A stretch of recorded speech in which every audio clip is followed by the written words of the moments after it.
राम राम भाई सभी को। मैं नीतीश नागर स्वागत करता हूँ आप सभी का। तो आज हम डिस्कस करते हैं आप भाई अपने टाइम को अच्छे से किस तरह से यूटिलाइज कर सकते हैं।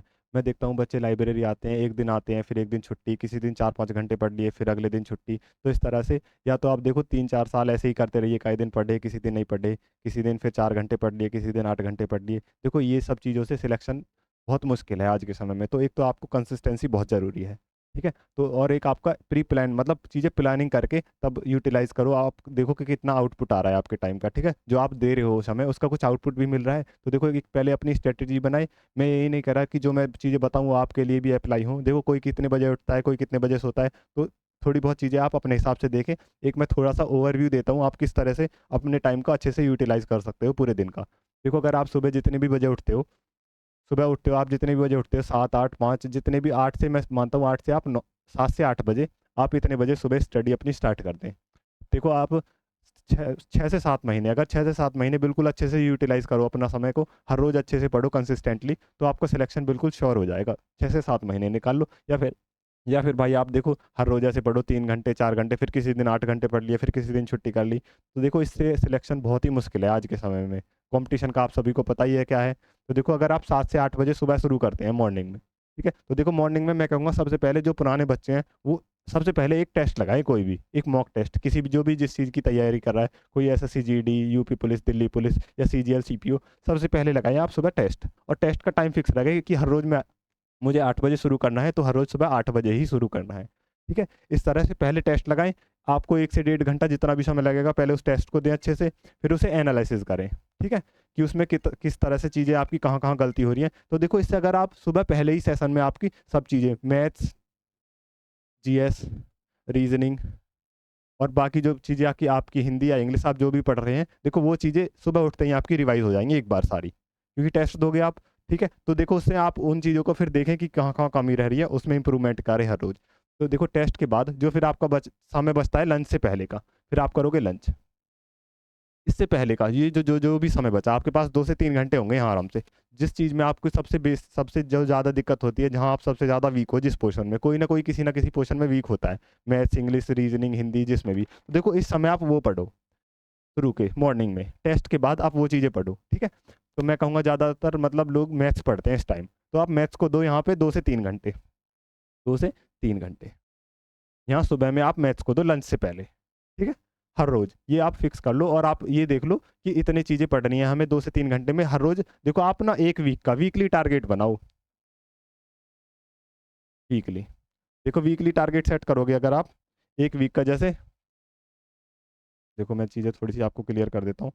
देखो आप बड़े बड़े टारगेट बना लेते हो कि एक महीने में इतना पढ़ेंगे, एक फिर एक 2 महीने में इतना कर लेंगे। आप वीकली पढ़ो 7 दिन का, बस 7 डेज का टारगेट बनाओ आप, 7 डेज, ठीक है। 7 डेज का अगर आप टारगेट करोगे तो इससे छोटे छोटे टारगेट सेट करो कि इतने दिन में मुझे ये खत्म करना है, इतने दिन में ये चैप्टर खत्म करना है, ठीक है। तो इस तरह से आपको जैसे जैसे दिन बीतते जाएंगे आपको लगेगा हाँ मैंने सच में कुछ कंटेंट पढ़ा है। मैं बच्चों को देखता हूँ भाई, बच्चों का सिलेबस ही कंप्लीट नहीं होता, एक से एक साल 1.5 1.5 साल हो जाती है, ठीक है। तो पहले अपनी थोड़ी सी प्लानिंग चेंज करें, पढ़ने का तरीका चेंज करें, ठीक है। तो देखो ये हो गया आपका फर्स्ट हाफ खत्म लंच से पहले का, ठीक है।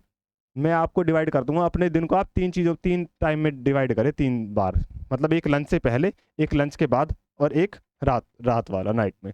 और देखो आप अपने हिसाब से थोड़ी बहुत चीज़ें चेंज कर सकते हो। देखो फिर लंच के बाद आप दोपहर में लंच कर लेते हो, लंच के बाद आप लो एक पावर नैप 20 से 25 मिनट की, ये बहुत हेल्प करेगी, 20 से बस 25 मिनट, इतनी बड़ी ही, बस इतनी सी छोटी सी आप नींद ले। इसके बाद जब आप उठोगे आपको ऐसा लगेगा कि दिन फिर से स्टार्ट हुआ है, बहुत एनर्जेटिक फील करोगे। इसके बाद आप ऐसी चीज़ें पढ़ें, जैसे मेरे हिसाब से जो भी बच्चे हिंदी और या इंग्लिश पढ़ रहे हैं वो उसे समय दें, हिंदी और इंग्लिश, और प्लस एक स्टैटिक सेकेंड हाफ में। सेकेंड हाफ में आप अगर यहाँ आप थोड़ी सी 20 से 25 मिनट की नींद ले लोगे तो फिर आपको बहुत एनर्जेटिक फील होगा, फिर आपको इस समय नींद नहीं आएगी बिल्कुल भी। ऐसा नहीं कि आप यहाँ 1 घंटे सो रहे हो, ऐसा नहीं चलेगा, ठीक है। तो बस 20 से 25, ज़्यादा से ज़्यादा 25 मिनट की, ठीक है। फिर इसके बाद आप ये चीज़ें रिवाइज करें यहाँ पे थोड़ा सा, ठीक है। सेकेंड हाफ हो गया कंप्लीट, फिर इसके बाद आप थर्ड हाफ शुरू करते हो। थर्ड हाफ होता है आपका स्टार्ट शाम से। देखो यहाँ से आप 5 से 7 इस टाइम, या 4 से 7 इस टाइम आप थोड़ा बहुत दोस्तों के साथ या कुछ भी फिजिकली वर्क कर सकते हो, थोड़ी बहुत रनिंग जॉगिंग वगैरह, या थोड़ा बहुत खेल लो। ऐसा नहीं आप ज़्यादा टाइम दो, बस यहाँ से 1 से 2 आवर कुछ भी फिजिकल एक्टिविटी करोगे तो उससे आपको रिफ्रेशमेंट होगी फिर से, फिर से अच्छा अगर पढ़ने बैठोगे तो एकदम ऐसा लगेगा हाँ बिल्कुल ताज़ा अच्छे से समझ आ रही हैं चीज़ें। तो देखो इसके बाद आप दो समय जीएस को, देखो बिना जीएस के अब वो टाइम गया कि बिना जीएस पढ़े आप मैथ रीजनिंग इन सब चीज़ों से सिलेक्शन ले लेते थे। ठीक है, तो यहाँ पे आप थर्ड हाफ में फिर आप दो समय अपना जीएस को, जीएस को देखो जीएस में आप दो चीज़ों में फिर से डिवाइड कर लो, एक थोड़ा बहुत करंट अफेयर्स देखते रहो और ये आपकी ये सब चीज़ें हिस्ट्री ज्योग्राफी पॉलिटी, इस तरह सब चीज़ों कवर करते चलो। आप वीकली टारगेट बनाओ 7 डेज में पहले कि मुझे 7 दिन में इतना इतना करना है। ठीक है, आप ये सब चीज़ें फॉलो करो धीरे धीरे। और सोने से पहले मैं कहूँगा आप सोने से पहले 2 से 3 मिनट हर रोज़ सोचो कि आज का जो मैंने टारगेट सेट किया था वो सब पूरा हुआ या नहीं। ठीक है, इस तरह से एक मैंने ओवरव्यू सा दिया है आपको। ठीक है, इससे आपको बहुत हेल्प होगी अगर आप ये चीज़ें फॉलो करो। देखो ये चीज़ें भाई फॉलो कहना आसान है कि ऐसे ऐसे कर दिया, मैंने फॉलो किए हैं यही सब चीज़ें। मैं हर रोज़ भाई सुबह मेरा सुबह 7 से 12 रहता था फर्स्ट सेशन, दूसरा सेशन फिर 1 से 4, फिर तीसरा सेशन फिर 7 से 11। इस तरह से मैं हर रोज़ मतलब इसमें से 1-2 घंटे ऊपर नीचे हो जाते थे। ऐसा नहीं मैं कह रहा बिल्कुल आप स्ट्रिक्टली यही चीज़ें फॉलो करो। देखो यहाँ से मैं यहाँ 5 घंटे, यहाँ किसी दिन 4, किसी दिन 3, मतलब थोड़ा बहुत ऊपर नीचे हर रोज़ होते रहता है। ऐसा नहीं कि आप हर रोज़ बिल्कुल ही ऐसे ही फॉलो करो। पर आप ये ओवरव्यू सा दिया है मैंने आपको, इस चीज़ को आप फॉलो करके देखिए। आप 1 से 2 हफ्ते फॉलो कीजिए, फिर आपको लगेगा कि हाँ सच में पहले से कोई फ़र्क आ रहा है। देखो आप रीजनिंग रीजनिंग जो सुबह आप मॉक लगाओगे हर रोज़ उसमें 25 से 30 क्वेश्चन करोगे प्रैक्टिस, रीजनिंग आपकी वहीं से ही कवर हो जाएगी लास्ट तक। अगर देखो आप सबसे ज़्यादा जो फ़ायदा होगा मैं कहूँगा आपका मॉक टेस्ट देने से ही होगा। जितने भी थोड़े से पुराने बच्चे हैं वो कंटिन्यूसली मॉक टेस्ट लगाएं, देखो उससे कितने फ़ायदे होते हैं। देखो मैं आपको मॉक टेस्ट के सबसे ज़्यादा जो इंपॉर्टेंट रोल रहेगा आपकी तैयारी में, वो मैं कहूँगा सबसे ज़्यादा मॉक टेस्ट का। बच्चे उनके पहले कम मार्क्स आएंगे, बिल्कुल डिमोटिवेट होते हैं कि देखेंगे कि कम नंबर आ रहे हैं तो मॉक टेस्ट नहीं देते। पर सबसे ज़्यादा फ़ायदा आपको इन्हीं से होगा, मॉक टेस्ट से। देखो आपने एक मॉक टेस्ट लगाया मानो 100 क्वेश्चन का, ठीक है, 100 क्वेश्चंस का मॉक टेस्ट लगाया। इसमें आपको देखो रीजनिंग की प्रैक्टिस हो गई, सुबह ही सुबह ही मैथ्स के भी प्रैक्टिस हो गई, सुबह हिंदी या इंग्लिश के भी हो गए, सुबह ही जीएस के भी हो गए। आप इसको एनालिसिस करो। देखो हर रोज आप इतने क्वेश्चन कर रहे हो 25-25, जो जो कुछ आपकी गलतियां भी होंगी वो गलतियां इंप्रूव होते होते होते होते आपको 1 से 2 महीने में भी इतना फर्क लगेगा कि हाँ मैं जो आप देखो मॉक टेस्ट में आप जो एक बार गलती कर देते हो वो गलती आपसे दोबारा बिल्कुल नहीं होगी आगे। ठीक है, तो ऐसे गलती सुधारते सुधारते आपकी गलतियां इतनी सुधर जाएंगी 1 से 2 महीने में ही कि आपको पहले में और अब में सही सच में डिफरेंस पता चल जाएगा।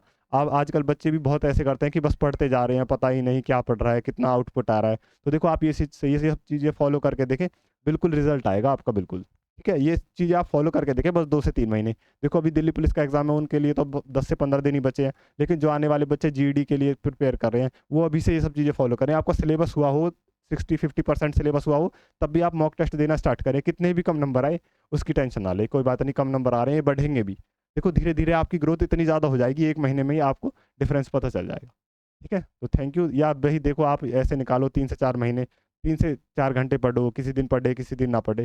देखो इससे बिल्कुल फ़ायदा नहीं है। आप देखो आज 3 घंटे पढ़ रहे हो, फिर 8 घंटे पढ़ लिए, फिर 2 घंटे, फिर एक दिन छुट्टी कर दी, फिर पढ़ लिए। देखो इससे तो बहुत ही दिक्कत होगी, नहीं होगा ऐसे। आप 1 साल 2 साल पढ़ते रहो, नहीं होगा सिलेक्शन। या भाई आप कंसिस्टेंटली 6 से 7 घंटे रोज कंटिन्यू आप दे रहे हो, कंटिन्यू दे रहे हो, तो देखो ये रिजल्ट देगा आपको, इससे बिल्कुल रिजल्ट आएगा 100%। मैंने ये चीज़ें फॉलो की हैं। मैंने 2022 में बहुत सारे एग्जाम दिए हैं, मैं सारे में क्वालिफाई हुआ हूँ। मैंने जनवरी से अक्टूबर तक ये चीज़ें फॉलो की हैं, बिल्कुल कंसिस्टेंटली पढ़ा हूँ। तो देखो भाई आप ये सब चीज़ें फॉलो करो तो बिल्कुल रिजल्ट आएगा 100%। ठीक है, और जो नए बच्चे हैं वो पहले अपना सबसे पहले अपना सिलेबस कंप्लीट करें अच्छे से, बिल्कुल maths reasoning GS Hindi English जो भी पढ़ रहे हैं सबसे पहले अपना सिलेबस कंप्लीट करें। ठीक है, तो ये थी भाई एक ओवरव्यू। और एक आप जिस तरह से अपना टाइम, मैं नहीं कह रहा